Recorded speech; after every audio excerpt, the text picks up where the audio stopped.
So we are moving to our second module, which is about the relational databases. We already studied about data model. Data model means it is a collection of tools, that is the conceptual tools which are used to represent data, the relationship between data, the constraints of data and the consistency constraints. And we already studied some of the data models which are commonly used nowadays. The first one is the ER model. We explained ER model, the ER diagram. So the next one we are going to study is about the next model, that is called the relational model. So we are focusing on the relational model in this module. Relational model is most popular one and it is mainly used for many commercial data processing application. That is whenever we are discussing about any application, mainly that includes the database, mainly we will use this relational model. The main advantage of this model is that its simplicity and it eases the job of the programmer. So now we are going to study the structure of a relational model. Normally, a relational model consists of a collection of tables like this, and every table will have a unique name. So here we can see a table. We know that a table is called a relation, and the name of this relation is instructor. Here instructor has 4 attributes, that is 4 properties are there for each instructor. They are ID, name, department name and salary. Now we have to use certain terms which are used in relational model. The first one is called a tuple or a row. Each row inside this table is called a tuple. Tuple means we know that it's a set of or a sequence of values. So this is the first tuple, that is the first row, which contains 10101 as ID. Srinivasan is the second attribute name. Computer science is the department and 65,000 is the last field. So its combination is called a tuple or a row. And each column is called, we all know each column in a relation is called the attribute, and the table, entire table is called the relation. So this is the details. As I said, here each of them, the ID name are called the attributes or columns. Each rows are called the tuples. Next is, if we want to explain the other points, we have to study these two tables also. The first one we already discussed is the instructor table with these fields. The second table we are going to discuss is the department table, which contains department name, building and budget. And each time, each attribute in a relation will take values from a particular domain. For example, if you are specifying a name, the name can be, it's a combination of characters or not characters, alphabets. So its domain is the set of alphabets. So like that, salary, the salary can be any number in any numeric value which includes 0 to 9 digits. So that is the domain. And the other point is that whenever we take each domain of a particular attribute, it should be atomic. Okay. So that is the atomic means we cannot furtherly we cannot divide it into other subparts. The next one is in some cases some of the attribute may contains a null value. We already studied the null constraint. What is the meaning of null constraint? Null means that a value for an attribute value does not exist for that thing, or its value is unknown. For example, if we have a building, suppose instead of this Taylor, suppose it is blank, null value, that means that we don't know about this building of computer science, or it does not exist. So null has these two meanings are there. So depends on our context, we can use the appropriate meaning. That is, the first meaning is that the value does not exist, and the second meaning is that it is unknown. The value is unknown. We don't know the value of that particular attribute. Next, we have to study two important concepts, that is called what is database schema, and next is so the next topic we are going to study is the comparison between two terms. The first one is the database schema and the second one is database instance. So what is the meaning of a schema? We know that schema means a structure. So database schema is the logic structure of a database. Logic structure means which are the different attributes for that particular relation. That is called the database schema, or a set of tables. It's a collection. If multiple tables, maybe multiple relation will be there for a database. If you are using a relational model, we know that it contains a collection of tables will be there. So it's a logic structure, logic design of a database is called the database schema.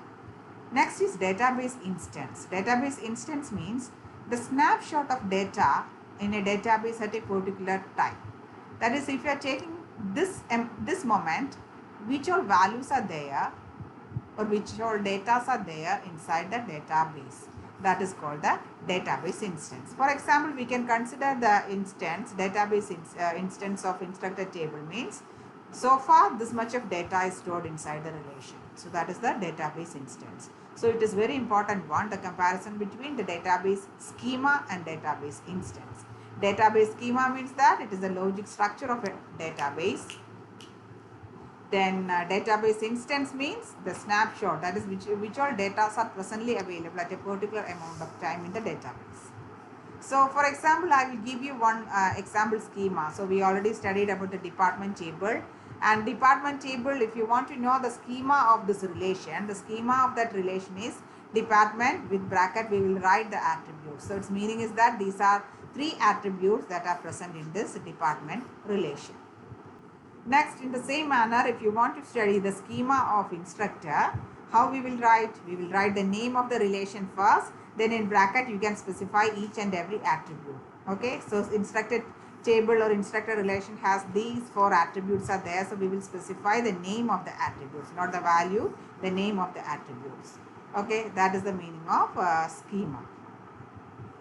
But in some cases, if you are taking the same example, here we can see that some of the attributes are common in these tables.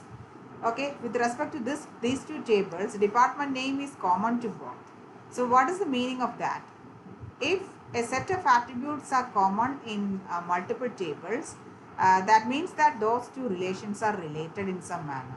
Okay, so if two relations are related, then how we will identify it? It is identified by checking the attributes. There will be some attributes in common. So using these two tables, suppose that we have a question that is find all instructors working in Watson building. So if you want to retrieve all this information, we know that the instructor details are available in instructor table. The building details are available in building table. Both instructor relation and building department relation, the instructor details are available in instructor table.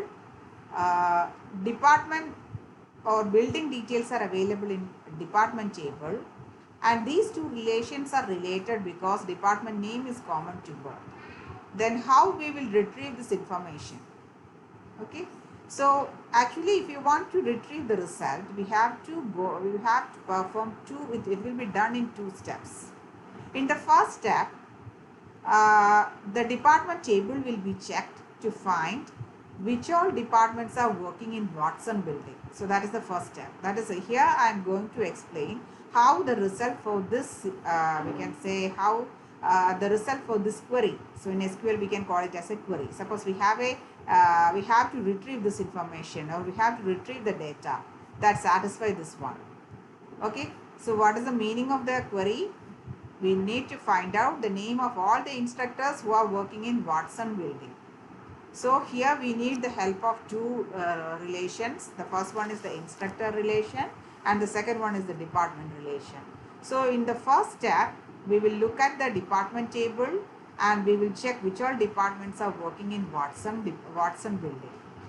And after getting all the informations about the building, about the departments which is working in Watson building, our second step starts. Okay. In the second step, we will search for the instructors, instructor names who are working in that particular department. So, by executing these two steps, you will get the answer of your query. The next topic we have to study is very important one when we are discussing about a relational database, that is called a key. First of all, we will study what is the definition of a key. We know that if you have a relation has multiple tuples will be there. Tuple means multiple rows will be there.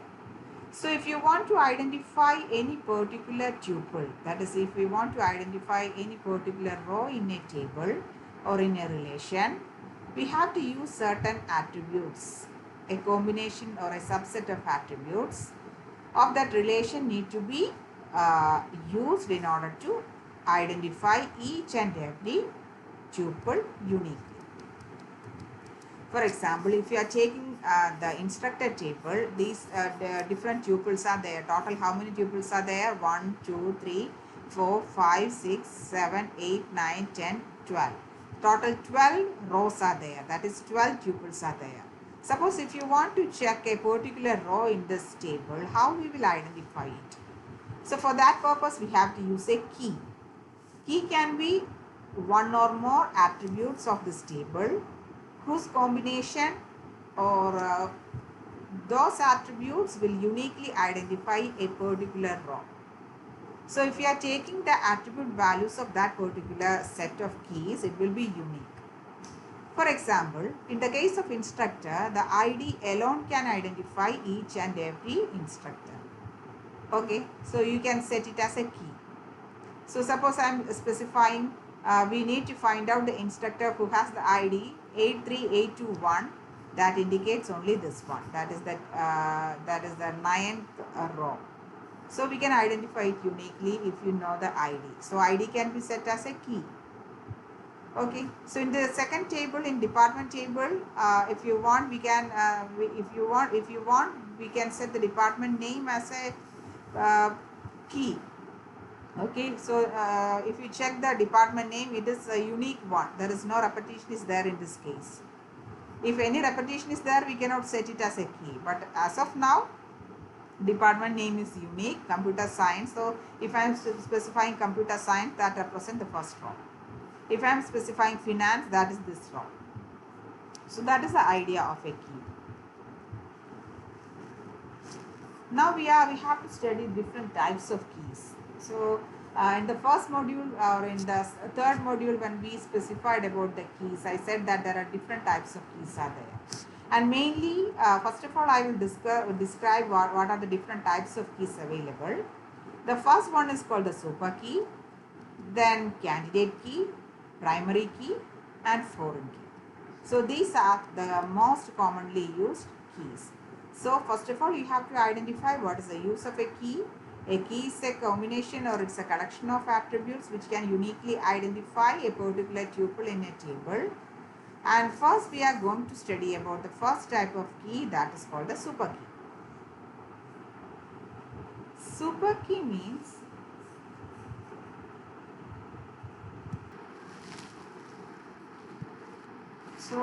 super key means, suppose that if you have a relation, that is a table which contains many attributes. Suppose a combination of one or more attributes, not combination. From the table, if you choose a particular set of attributes, it can be one or more attributes. If it can identify a tuple uniquely in a relationship, then that particular combination is called a super key. For example, if you are taking instructor, if you take an instructor as a relation, let it be the schema of that relation, that is, it contains 4 different attributes: ID, name, department name, and salary. Here, if you take the ID alone, it can identify a instructor uniquely in this table. So you can set ID as a super key. So there is a common definition is there for a super key. Let small letter r be a relation. That is, we have a table and let the name of the table be small r. And capital R be the set of attributes in the schema. For example, if you are taking instructor, if you are taking the same example, let this R represent our instructor table. Small letter R represent this instructor table. Okay. Then capital R represent the set of attributes inside that table. That is here ID, name, department name and salary. Suppose we are taking a subset of these attributes from R. So in our example, we took the subset. We know that if you are considering a set, subset can be any combination. That is, if you are, suppose if you are taking ID alone, it is also a subset of the set of attributes. So if K is the subset of R, we can say K as a super key for R if no two distinct tuples have the same value on all attributes in K. That means if you are taking here ID as K, if ID in this example can set as a primary key, if you check all the tuples, if you check any two tuples in this instructor relation, the ID will not be same. That means let T1 and T2 be two tuples in the relation R, and T1 and T2 are not equal. That is, let it be two different tuples. Then if you are taking the attribute value of T1, T1 dot K, which will be not equal to T2 of K. That is, if you are taking that particular attribute value of that tuple, T1 and T2, it will not be same. For example, as we said in the instructor table, we are setting ID as a ID as a super key. What is the condition? If you take any two tuples, suppose it is first and second or first and third, if you take any two tuples, that should be distinct. If you choose any two distinct tuples, the corresponding set of attribute value should be different. So if you take any two rows in this ID field, it is different. If so, we can set ID as a super key. So that is the concept of the super key. Okay, super key is one or more attribute that collectively allow to identify a tuple uniquely in a relationship. As an example, if instructor is a table or a relation with the attribute this one, here ID alone can set as a super key because it is different for all the tuples. So it can be set as a super key. So this is the common theory for a common definition for a super key.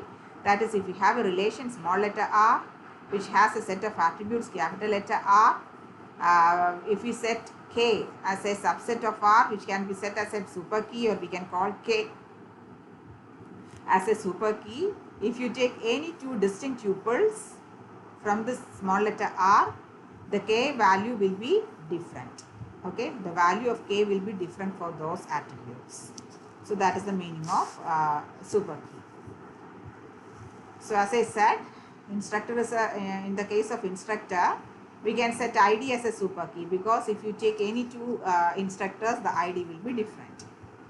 Then we can also we can set ID, the combination of ID and name can also be set as a super key. Why? If you take the combination of ID and name, it is also different. That is, for example, this was the case. Suppose that we are setting super key as the ID and name. If you take the first tuple, its combination is 2, 2, 2, 2, 2 and Einstein. If you take any other tuples, suppose that this one, its ID is 58583 and name is Califeri. Okay, so if you take that combination, these two attributes, its combination can also set as a super key. Because if you take any two tuples and if you see the corresponding ID name combination, they are different. Okay, that is the meaning of super key. Next, we are going to study about the candidate key.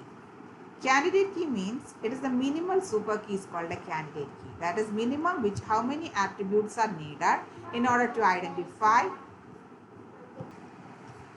Next, we have to study is about the candidate key. So, as I said, minimal super key. That is, if you have a set of super keys are there, we will try to find out a minimal super key. That is, minimum attributes which are needed to uniquely identify a relation is called a candidate key.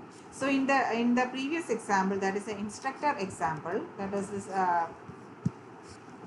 this was the table. So in this table, ID alone is a super key. The combination of ID and name is a super key. The combination of ID and department name is a super key.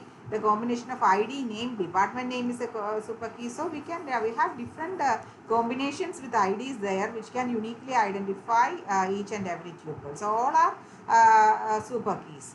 But among them, the ID itself is can identify the each and every tuple. So we can set ID as a candidate key. Okay, so minimum attributes that can used from the super key list, the minimum set of attributes, which one is minimum, which can uniquely identify each and every tuple in a relation is called a candidate key.